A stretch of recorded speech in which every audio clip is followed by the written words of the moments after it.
Hi friends, నేను మీ సంజీవ్ బాకి.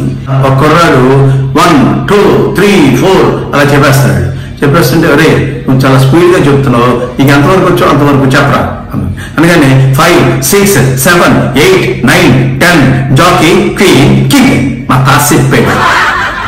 ఒకసారి ఒక పెద్ద జమీందార్ గారు, ఎవరో వారసులు లేరు, చాలా ఇష్టపడే ఒక కుక్క దానికి గజ్జి పట్టింది.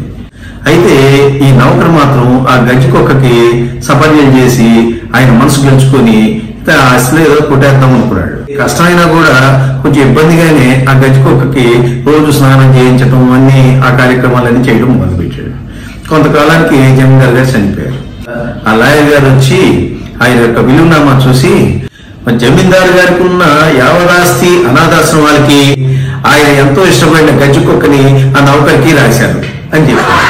అది ఏమండి మేమంటే పిలవండి, మీ వాడు పెద్ద రాయి తీసుకొని కొట్టాడు, కొంచెం ఉంటే మా వాడి కన్ను పోయింది, పక్క నుంచి రాసుకుంటూ పోయింది. ఇక మా వాడు విసిరాడంటే గురి తప్పే ప్రశ్నే లేదు, కన్ను పోవాల్సిందే. మరి అది గురి తప్పింది అంటే మా వాడి కాదు, అంతే. ఏమండి నేను ఇంట్లో లేనప్పుడు మీకు ఈ ఇల్లు ఎలా అనిపిస్తుంది? బూత్ బంగ్లాలా ఉంటుంది, బూత్ బంగ్లా.